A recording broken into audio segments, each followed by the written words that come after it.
Connectez-vous.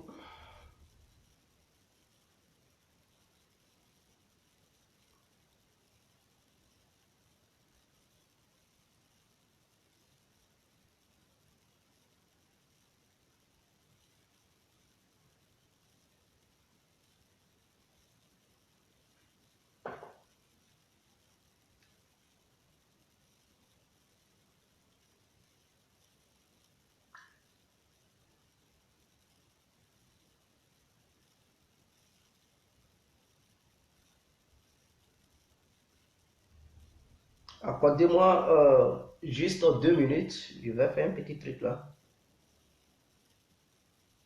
Et puis bon, on va commencer.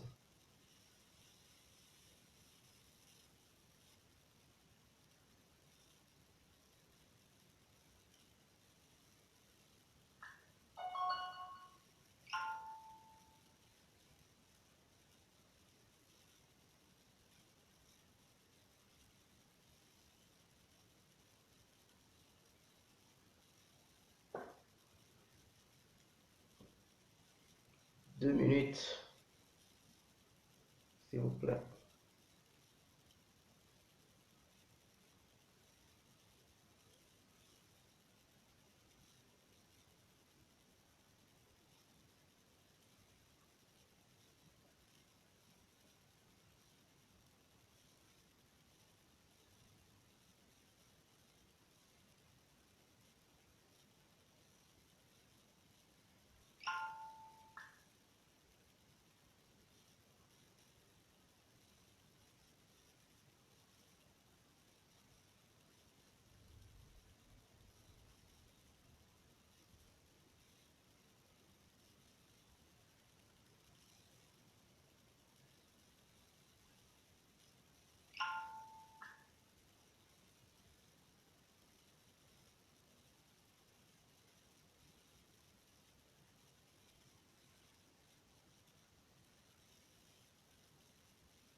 Accordez-moi juste 1 minute, s'il vous plaît. Je vais faire un petit truc là.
Ok, bon, nous allons commencer la vidéo.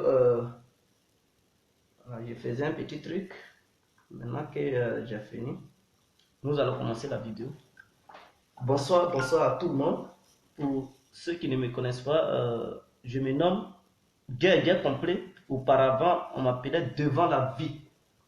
Et devant cette caméra, comme énoncé de ma vidéo, j'ai dit que son excellence, M. Laurent Gbagbo, il ne peut pas réconcilier les Ivoiriens, ainsi que ses descendants, quand je parle de ses descendants, c'est-à-dire ceux qui font partie du FPI, ils ne peuvent pas réconcilier les Ivoiriens.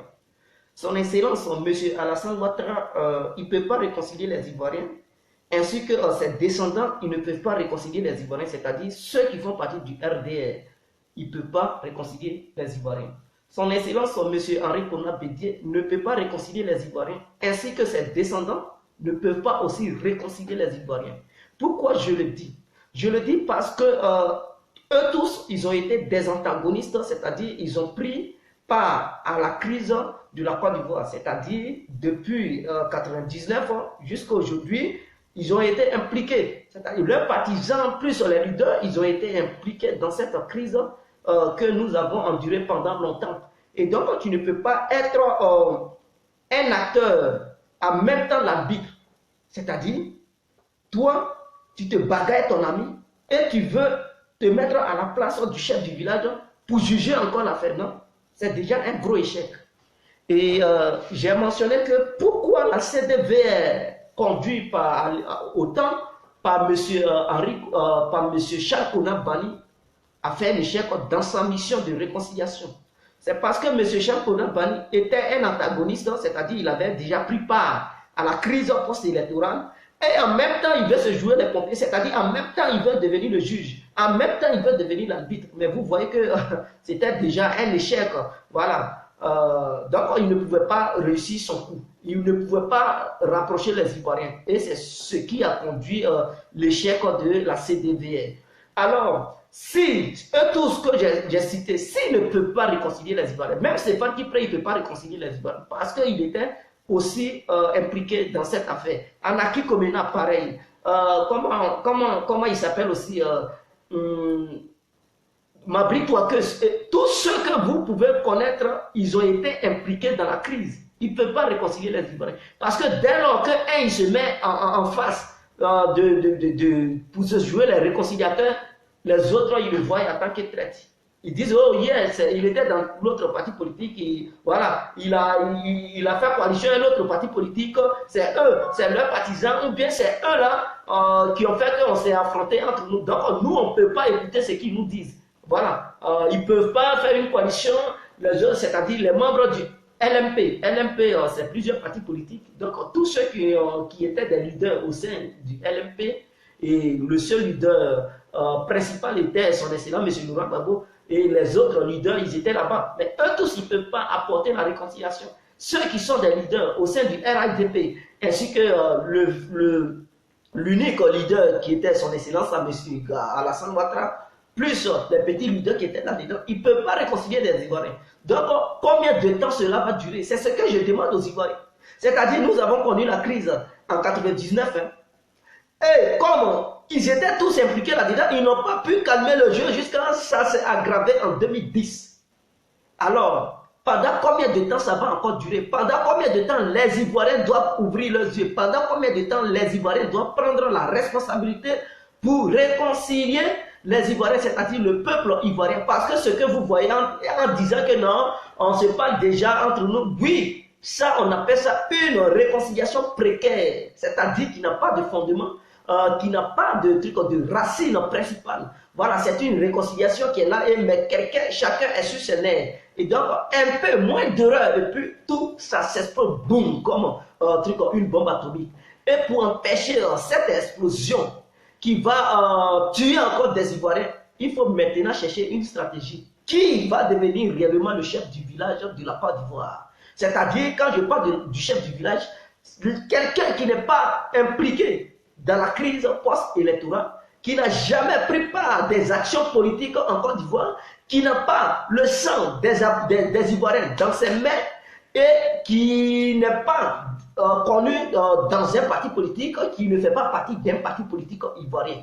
C'est lui qui peut être le chef du village. Parce que quand on dit deux individus, ils font par là, M. Bagarre, il faut quelqu'un de neutre pour juger ces deux individus. Raison pour laquelle les juges, ils sont là. Les juges, ce sont des gens, ils ne prennent pas part, mais malheureusement, aujourd'hui, les juges, voilà, ils ont déjà des partis pris. Et c'est malheureux pour l'Afrique et le monde entier.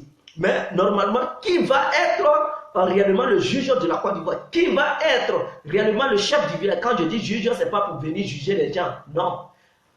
qui va venir pour réconcilier les gens. Et pour réconcilier les gens, voici ma proposition. Les Ivoiriens, ils doivent faire un sacrifice dur.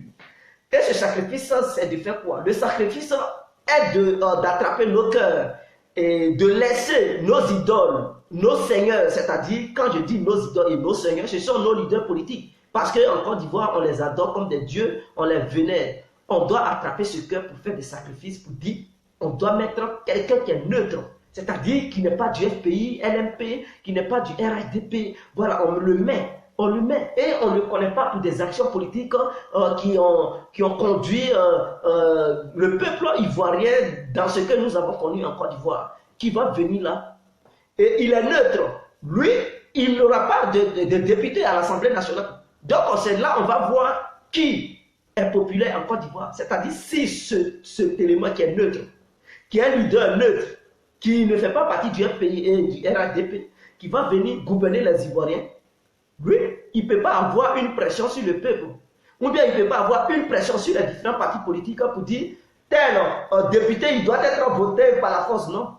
C'est-à-dire, les différents partis politiques de la Côte d'Ivoire, ils ont la liberté de présenter leurs députés calmement, sans aucune pression du gouvernement. Parce que le gouvernement qui va venir ne sera pas un gouvernement pro tel parti, non. C'est un gouvernement neutre. Donc, tous les partis politiques, ils vont mettre leurs pions sur le terrain, c'est-à-dire des gens qui vont être élus comme députés, pour voir quels sont ceux qui vont avoir la majorité au sein de l'Assemblée nationale. Donc, ce président qui est neutre, qui va venir, mais ce n'est pas lui qui a la majorité à l'Assemblée nationale. Il ne peut pas faire voter une loi pour que cette loi puisse passer, parce que tous les partis politiques ont leurs représentants au sein de l'Assemblée nationale.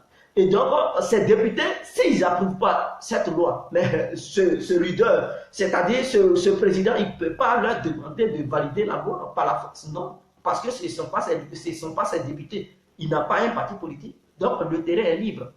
Et ce dernier, il aura pour mission d'aller croiser les différents partis politiques de la Côte d'Ivoire. C'est-à-dire, il faut croiser le PDCI, il faut croiser le RDR, il faut croiser le FPI, il faut croiser le MFA, il faut croiser l'ULG, il faut croiser GFPI,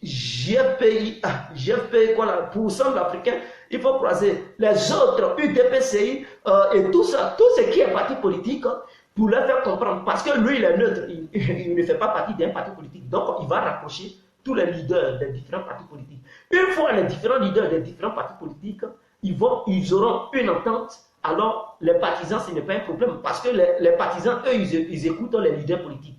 Donc, c'est autour des leaders politiques qui vont maintenant faire des discours. Ils vont maintenant faire des discours pour essayer de sensibiliser leurs partisans, pour dire, voici, il faut aller à la paix et tout ça. Donc, si tu suis par exemple, tu suis ton papa, et ton papa, il te donne des conseils, mais tu vas l'écouter. Donc, les différents leaders politiques, ils représentent nos parents. Et donc, du coup, s'ils prennent des discours de réconciliation directement, les leaders, les partisans, eux, ils ne vont plus revendiquer quoi que ce soit. Ils ne vont pas dire non, ils vont se venger ou bien ils vont encore faire haïr l'autre, non, l'autre partisan de l'autre parti politique. Ils vont se mettre ensemble parce que les leaders politiques, ils s'attendent. Donc, ils ne vont plus donner l'ordre à leurs partisans d'aller casser ou bien aller faire des marches ou bien aller affronter l'autre parti politique, les partisans de l'autre parti politique. Et voilà, l'union va venir. Et donc, une fois les leaders politiques vont s'attendre, alors, le même président qui est neutre, qui est là, il va maintenant passer à l'acte, à la seconde mission. Et la seconde mission, c'est de faire quoi? C'est de faire de telle sorte que tous les Ivoiriens qui sont en prison et qui sont en exil puissent revenir dans leur pays d'origine. Et tout cela, il faut encore l'accord des différents partis politiques, parce que ces partis politiques représentent aussi, parce qu'il y a des membres de la société civile qui ont leur leader, parce qu'en Côte d'Ivoire, la société civile a un porte-parole. Donc, il faut aller aussi vers les porte-paroles de la société civile pour négocier avec eux, pour que ceux qui ont perdu des membres chers, c'est-à-dire des gens pendant la crise que nous avons connue, ils puissent aussi parler à ces gens de la société civile pour dire, à cause de la paix, laissons ça, ils veulent négocier, il faut la signature du leader de la société civile pour signer, pour que sa signature puisse représenter quelque chose pour que le président qui est neutre puisse aller faire une demande au siège de l'ONU dans le but de demander à l'ONU de libérer tous les Ivoiriens qui ont été emprisonnés. Oui, qui ont été emprisonnés hors de la Côte d'Ivoire parce qu'il y a d'autres qui sont au Libéria, il y a d'autres qui sont aux Pays-Bas. Et donc, comment il faut faire pour les libérer? Il faut aller demander à l'ONU. Mais pour demander à l'ONU, pour que l'ONU puisse accepter, pour dire que c'est tous les Ivoiriens qui sont d'accord, il faudrait que les leaders de tous les partis politiques puissent signer. C'est-à-dire le dirigeant qui est neutre, lui, il fait un courrier. Et donc, dans son courrier, sur le courrier qu'il a fait, sur le courrier, il doit avoir la signature de tous les différents leaders des partis politiques de la Côte d'Ivoire pour dire les Ivoiriens, ils sont d'accord parce que les leaders politiques, eux, ils représentent le peuple. Ils représentent le peuple. Maintenant, ceux qui n'ont pas de parti politique, mais qui sont de la société civile, ils ont un porte-parole. Donc, la société civile a un porte-parole. Donc, ce porte-parole, lui aussi, il va signer sur le courrier fait par le président de la République pour qu'ensuite, ce courrier puisse être adressé à l'ONU pour dire nous voulons la libération de nos frères et parents qui sont à la Cour pénale internationale, qui sont dans les autres prisons hors de la Côte d'Ivoire, et même qui sont en Côte d'Ivoire, parce que bon, on ne sait pas, ceux qui sont en Côte d'Ivoire, on ne sait pas si la communauté internationale est impliquée là-dedans dans leur histoire d'emprisonnement. Donc, il faut faire des démarches pacifiques et vraiment politiques. Et donc, si l'ONU voit qu'il y a les différents membres des différents partis politiques, leur signature se trouve sur le courrier dressé par le président de la République, mais l'ONU va encore utiliser quel argument pour dire le peuple ivoirien veut justice? Non, le peuple ivoirien qui veut justice veut maintenant la libération de leurs propres frères et parents. Donc l'ONU n'aura plus aucun argument. Ils vont se baser sur quoi pour dire qu'ils ne vont pas les libérer?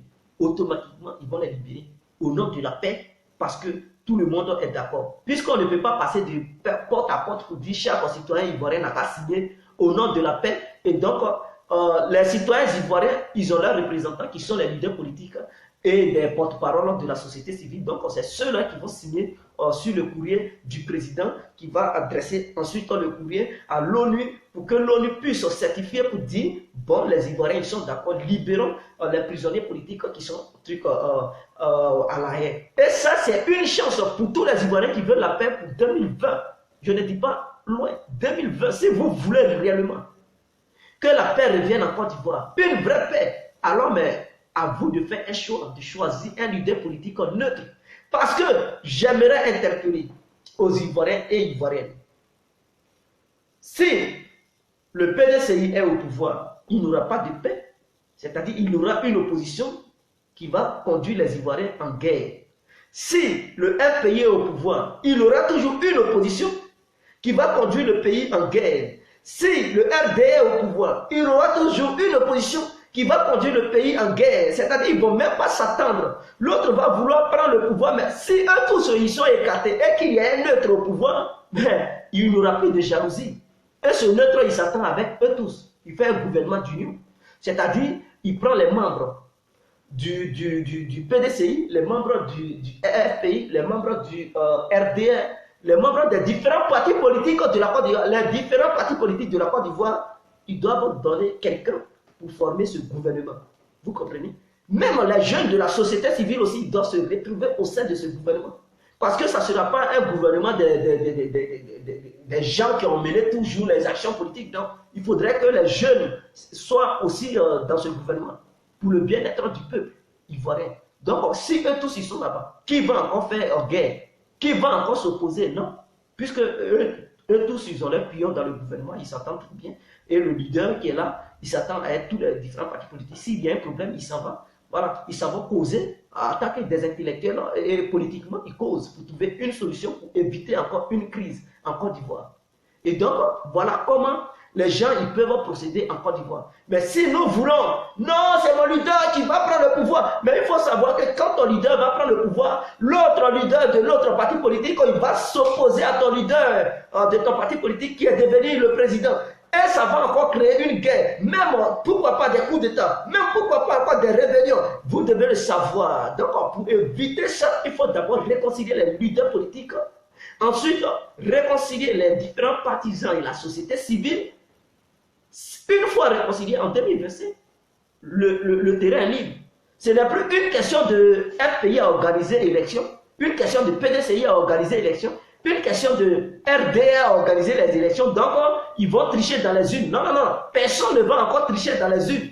Personne ne va encore tricher dans le conseil constitutionnel ou bien à la CEI. Parce que lui qui est là, il est neutre. Donc, il va faire de telle sorte que tous les différents leaders des partis politiques, chacun puisse avoir son représentant au sein du conseil constitutionnel, au sein de la CEI. Voilà, une équité doit être représentée là-bas. Et donc, c'est le leader qui est neutre qui organise les élections. Et lui-même, il ne fait pas partie des élections, c'est-à-dire il organise les élections. Et il est là.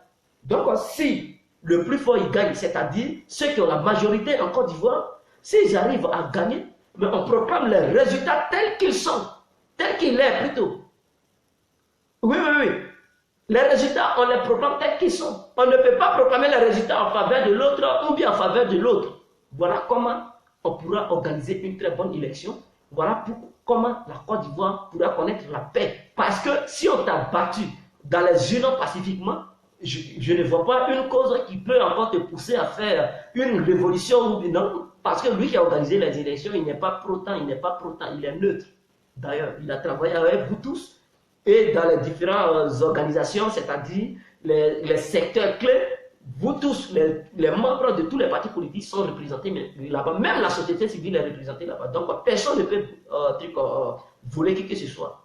Et même pour nommer un président au sein de la CEI, pour nommer un président au sein du Conseil constitutionnel, il faudrait qu'autour du président, il y ait d'autres présidents adjoints. Voilà. Si ces présidents adjoints ne sont pas là, le président en question n'a pas le droit de certifier un résultat quelconque. Voilà comment on peut éviter les amalgames en Côte d'Ivoire suite à une élection présidentielle, suite à une élection municipale, suite à une élection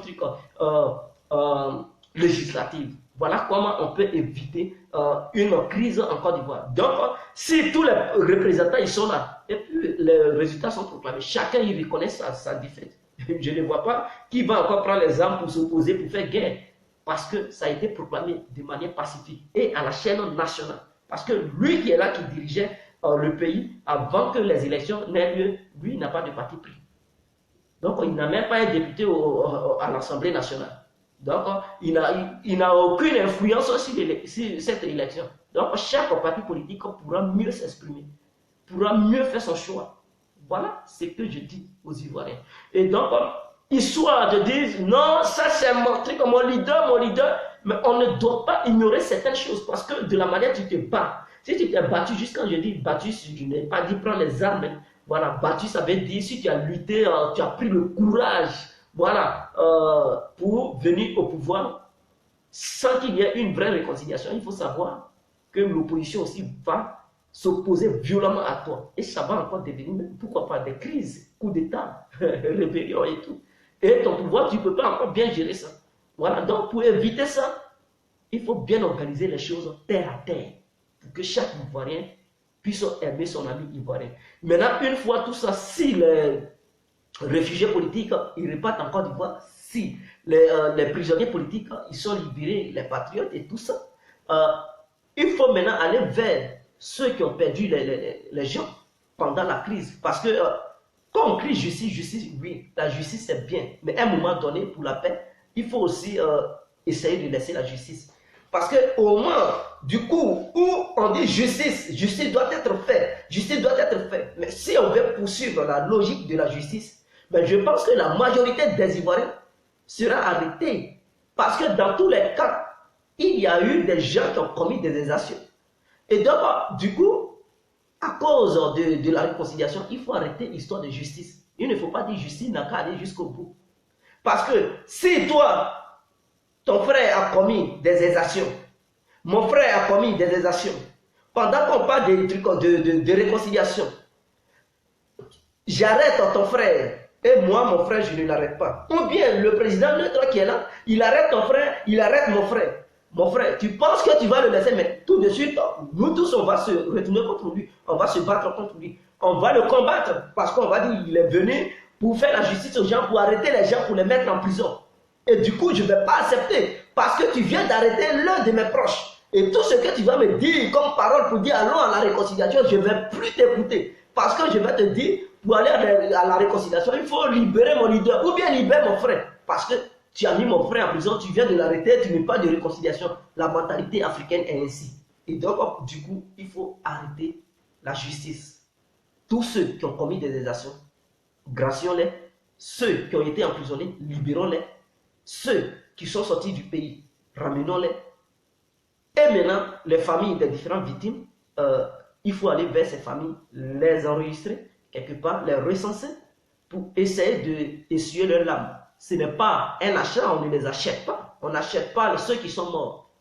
Mais il faut faire comprendre à ces familles que ceux qui sont morts, ils sont morts. Ils ne peuvent plus revenir. Ça fait mal à toute la nation ivoirienne. Ça nous fait mal, nous tous Ivoiriens, de voir les Ivoiriens mourir, de voir les Ivoiriens être enterrés, de voir les Ivoiriens disparaître en Côte d'Ivoire. Ça nous fait mal. Mais comment il faut faire? Ils sont morts, on ne peut plus les réveiller. Si on avait un pouvoir pour les réveiller de la mort, on allait le faire. Mais hélas, nous ne pouvons pas. Alors, comme nous ne pouvons pas, laissons la justice. Que ce soit la justice, ils ne vont pas être réveillés. On ne fasse pas la justice, ça ne va pas, ils ne vont pas être réveillés. Alors, pour ne pas que cette affaire reste comme ça, puisque ceux qui sont morts, s'ils étaient en vie, ils pouvaient travailler dans la société pour vous donner quelque chose à manger, n'est-ce pas? Parce que tu mets ton enfant au monde pour qu'il puisse t'apporter quelque chose. D'abord, il peut te faire des enfants, il travaille pour pouvoir te nourrir et essayer de construire quelque chose avant qu'un jour la mort ne vienne le chercher. Mais s'il est mort si tôt, ou bien si elle est morte si tôt, mais ça fait mal. Parce que la personne n'a pas encore rempli sa mission et elle s'est retournée très tôt. Alors, l'État ivoirien maintenant, le président neutre qui sera là, il sera obligé de débloquer une certaine somme pour donner à toutes les familles. C'est-à-dire en commençant par 19 septembre, non, 99, parce que c'est là les affaires ont commencé. Parce qu'il ne faut pas ignorer les Ivoiriens qui sont morts depuis 99 jusqu'en 2011. Il ne faut pas les ignorer. Il faut recenser tous ceux qui ont perdu des gens depuis 99 jusqu'en 2011. Et même, pourquoi pas, si dans le présent, il y a eu encore des morts, des domaines politiques, il faut les recenser pour leur donner quelque chose. Voilà, ça sera mieux encore. Ça sera mieux. Il faut leur donner quelque chose pour que la famille puisse aussi se dépanner pour essuyer les larmes et décréter un deuil national de 3 jours ou 4 jours pour le respect de la mémoire de tous ceux qui sont morts. Voilà comment on peut construire une nouvelle Côte d'Ivoire, une Côte d'Ivoire de paix. Maintenant, une fois tout ça s'est organisé, une fois les Ivoiriens trouveront un consensus et un point d'attente, alors il faut maintenant attaquer la vie sociale ivoirienne. Comment organiser maintenant les affaires pour que chaque citoyen ivoirien puisse se sentir à l'aise dans la société. Le plan médical, quand je dis le plan médical, c'est-à-dire le système sanitaire, voilà, comment il faut faire pour que les Ivoiriens puissent bénéficier de la santé et le système éducatif, comment il faut faire pour que l'Ivoirien même qui a des parents pauvres, qui n'ont pas les moyens pour mettre leurs enfants à l'école, comment ces Ivoiriens-là ils doivent faire pour au moins recevoir une petite éducation parce que on ne doit pas acheter l'éducation. Et c'est ça le problème de l'Afrique. On achète l'éducation en Afrique. L'éducation ne devrait pas être achetée. On devrait donner l'éducation gratuitement. Et pour donner l'éducation gratuitement, il faut l'école.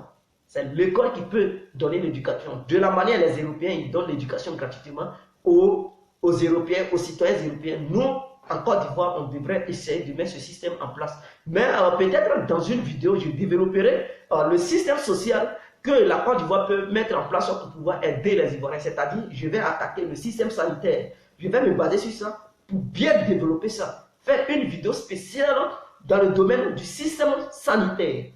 Et un autre jour, je ferai une vidéo où je parlerai du système éducatif. Et un autre jour, je ferai une vidéo où je parlerai du système militaire. Comment organiser ça pour avoir une armée forte. Et un autre jour, je parlerai du système bancaire. Et tout ça. Voilà.